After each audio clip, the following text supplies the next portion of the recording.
Selamat datang kembali di Akuntansi Dasar. Langsung kali ini akan bahas modul 3, segmen 3 arus bolak-balik. Nah, adapun yang bahas adalah pertama tujuan, kedua alat dan bahan, ketiga data dan pengolahan, dan terakhir adalah format laporan.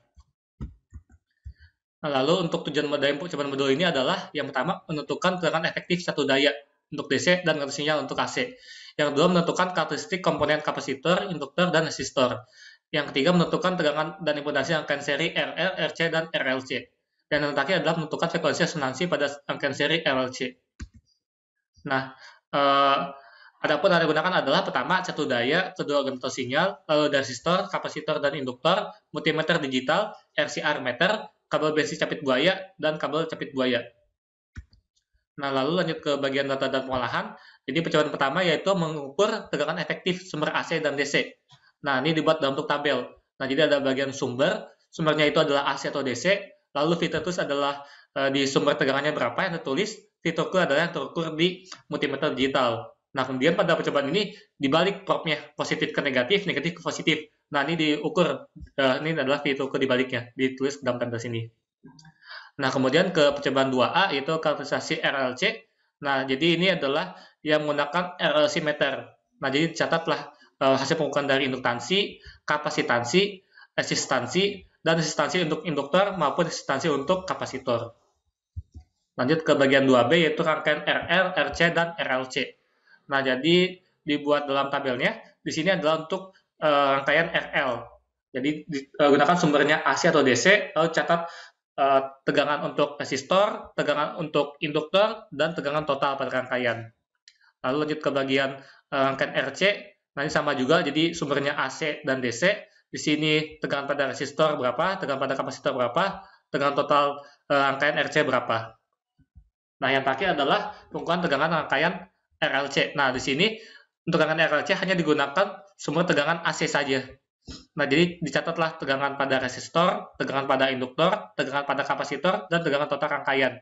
Dicatat juga untuk arus yang mengalir pada rangkaian. Lalu diukur juga untuk resistansi dari resistor dan tegangan pada bagian resistor induktor. Nah, lalu ada XL. XL ini induktansi induktor. Nah, ini dihitung menggunakan persamaan, yaitu kita tahu kalau XL sama dengan omega kali L atau 2πf kali L. Nah, jadi dihitung aja dari induktansi dikalikan dengan frekuensi yang digunakan.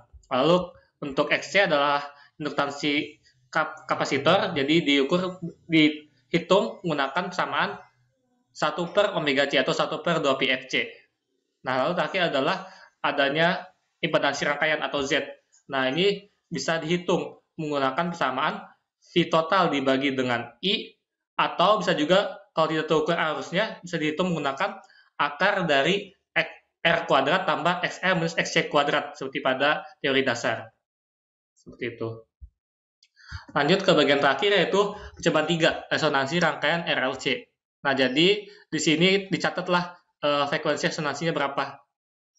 Nah, jadi untuk eksperimen diambil menggunakan pengukuran. Nah, kemudian untuk teori, dilakukan perhitungan, yaitu F sama dengan 1 per 2pi akar LC. Nah, ini sebagai nilai frekuensi untuk yang teorinya.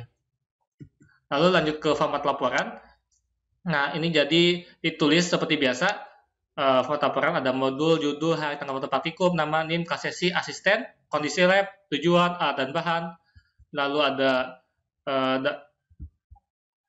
bagian teori singkat, data dan pengolahan, analisis pembahasan, dan terakhir ada bagian kesimpulan. Oke, sekian untuk penjelasan segmen 3, modul 3, arus bolak-balik.